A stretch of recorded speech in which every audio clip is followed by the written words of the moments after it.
Okay, first off, the title is Conceptualizing Conformity and Resistance, a Visual Ethnography Case Study of Rural and Urban Melanau.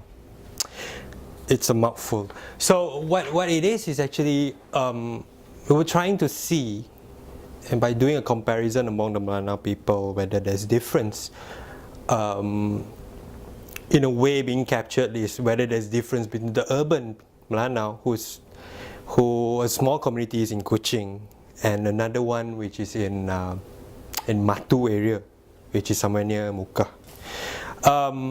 But how do you look at these kind of changes by perceiving that, by perceiving that the rural people are in this time capsule that doesn't change, right?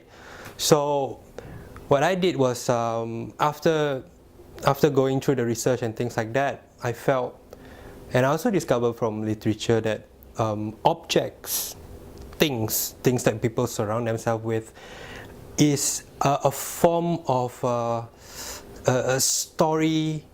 A story could be captured in an object. So my focus later on was on object.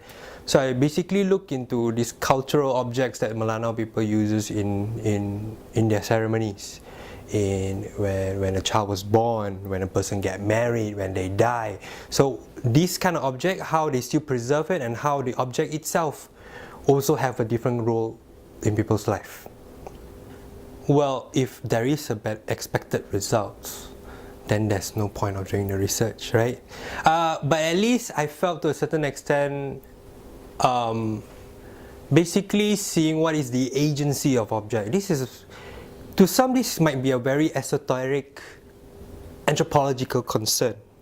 But the question is, we have never asked ourselves, right, how do objects around us, inanimate objects that doesn't have a life of its own, most of it creations of humans, would have a role in our life, right? When you see convocation, for example, what are the things that are sacred in that convocation ceremony? Or probably you haven't convo yet lah, but anyway, you will see that people will bring this staff, yeah, and this staff is a sacred object.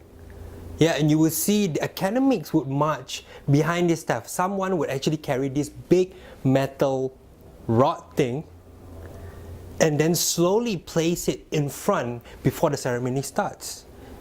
You know what I mean? The centrality of object, the sacredness of the ceremony itself is inside this staff.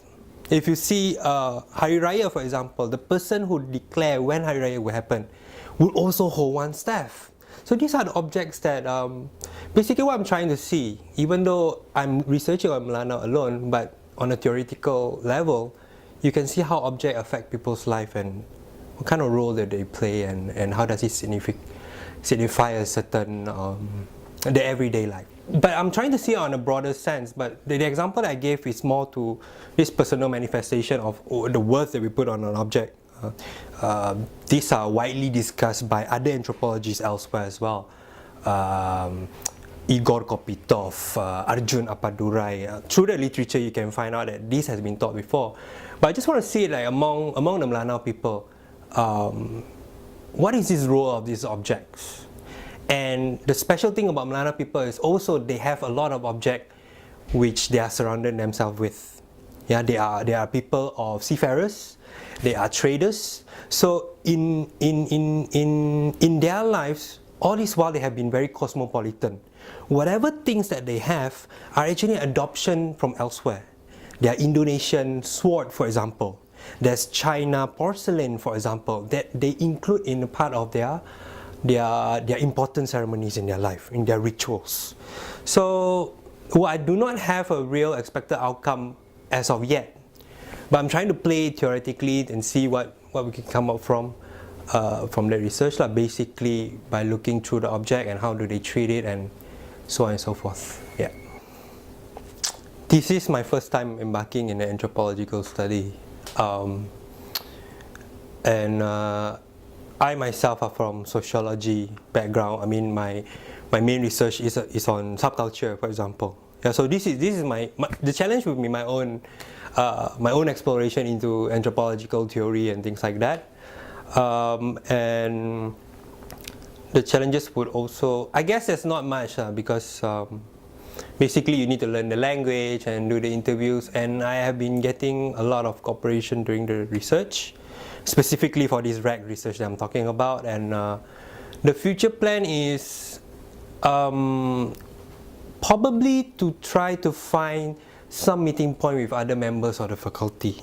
Yeah, in FSS right now, for those who doesn't know, there are a few researchers who are doing research that are centered around object or related about object. Yeah, some are doing on museums, for example, which is a way to organize objects. How do you categorize object to be displayed, right? And there are some who are doing, like Mr. Kelvin, for example, is doing on, he did on the process of making salt, community salt making. Yeah, hill salt making, not the sea type, the hill type. And they also and Mr. Nicholas, who went for his study leave, also did this same research on basically making salt, and they are also seeing how these objects that people use, what are the significance of these objects, and you know that shape a part of their everyday life. So I guess we'll see what the future have. If we can get more fundings, then I guess we can expand more on, especially on Borneo culture studies. So yeah.